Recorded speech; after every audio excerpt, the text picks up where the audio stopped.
selama 160 hari ke depan, saya melihat akan ada banyak cara dilakukan untuk membuat masyarakat batal memilih Prabowo dan beralih menjadi pemilih capres lain. Salah satunya dengan memproduksi dan menyebarkan fitnah terkait isu SARA. Maka hadapi dengan kejujuran dan keikhlasan, dan yang paling penting hadapi dengan semangat persatuan. Assalamualaikum warahmatullahi wabarakatuh. Teman-teman yang saya hormati, semoga kedua orang tua kita selalu sehat dan bahagia, dan kita mampu menjadi anak-anak yang berbakti pada kedua orang tua kita. Amin. Teman-teman yang saya hormati, sebagai calon presiden, Pak Prabowo pernah merasakan 2 kali kekalahan pada pemilihan presiden 2014 dan pemilihan presiden 2019. Nah, kalau kita melihat hasil 30 survei terbaru Capres 2024, maka jika pemilihan presiden dilaksanakan hari ini, atau kalau pemilihan presiden dilaksanakan pada bulan September 2023 ini, maka insya Allah diprediksi Pak Prabowo Subianto akan menang. Namun sayangnya Pilpres 2024 baru akan dilaksanakan pada lebih kurang 5 bulan lagi, atau pada 14 Februari 2024, atau sekitar 160 hari lagi. Nah, selama 160 hari ke depan, saya melihat akan banyak cara dilakukan untuk membuat masyarakat batal memilih Prabowo dan beralih menjadi pemilih capres lain. Salah satunya dengan cara memproduksi dan menyebarkan fitnah terkait isu SARA untuk mengurangi jumlah pemilih Prabowo Subianto di TPS. Dan sudah sering saya katakan sebuah perumpamaan bahwa fitnah itu menyebar ke 1000 orang, sedangkan konten yang menjelaskan bahwa itu fitnah belum tentu sampai ke 1000 orang yang sudah terpapar fitnah.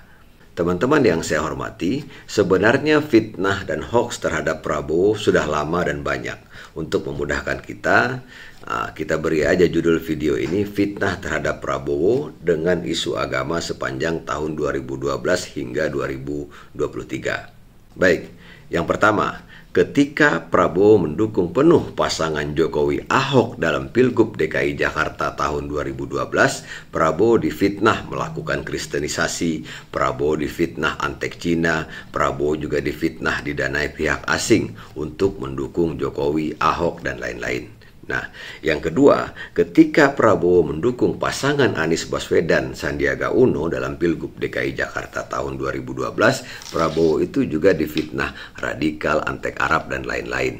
12 tahun kemudian barulah kita menyadari bahwa langkah Prabowo dengan mendukung seorang keturunan Tionghoa bernama Ahok dan langkah Prabowo mendukung seorang keturunan Arab yang bernama Anies Baswedan telah melahirkan kesadaran bahwa Arab, Cina adalah bagian dari 1340 suku bangsa yang ada di Indonesia.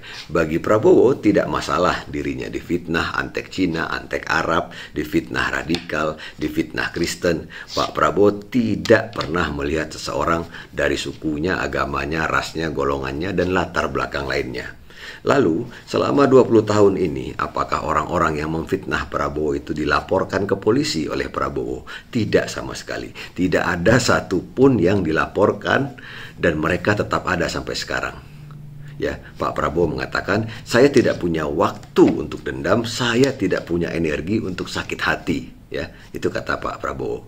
Bahkan ketika salah seorang juru bicara resmi Anies Baswedan menjawab pertanyaan wartawan di mana jawabannya itu bisa membuat Prabowo gagal mendaftar sebagai Capres 2024, apakah Pak Prabowo marah? Tidak sama sekali. Fitnah pada Prabowo itu banyak sekali. Yang terbaru adalah Prabowo difitnah menyesal pernah didukung umat Islam. Baik, saya jelaskan kronologi lahirnya fitnah yang kejam ini ya. Yang pertama, pada 12 Agustus 2023, akun YouTube Total Politik mengunggah wawancara dengan Grace Natali. Nah, pada menit ke-58, Grace Natali mengatakan, saya menangkap kesan bahwa Pak Prabowo menyesal didukung oleh kelompok intoleran ya. Nah, yang kedua, pada 27 Agustus 2023, media online fnn.co.id mempublikasikan artikel yang ditulis oleh Ahmad Khozinuddin. Judul artikel itu, PSI sebut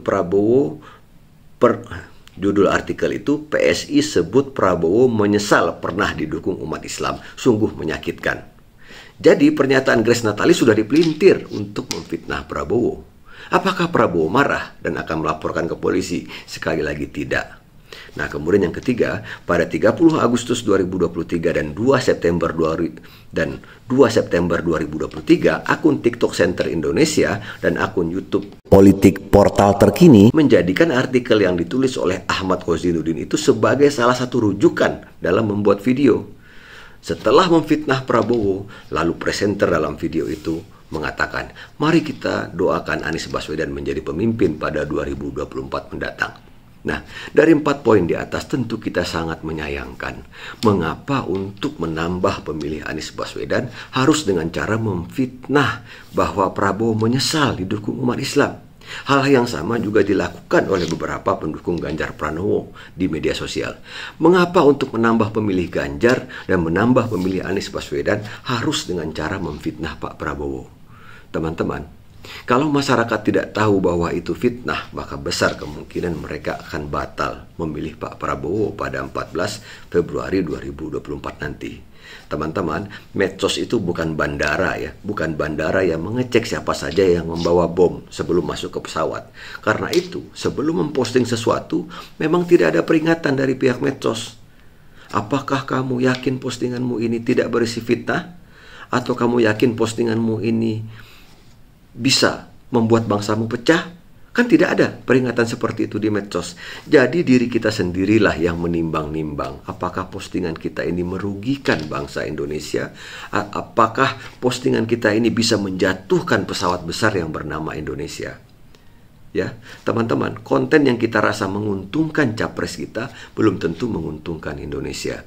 Dan fitnah yang kita rasa bisa merugikan capres lain itu sudah pasti merugikan bangsa Indonesia.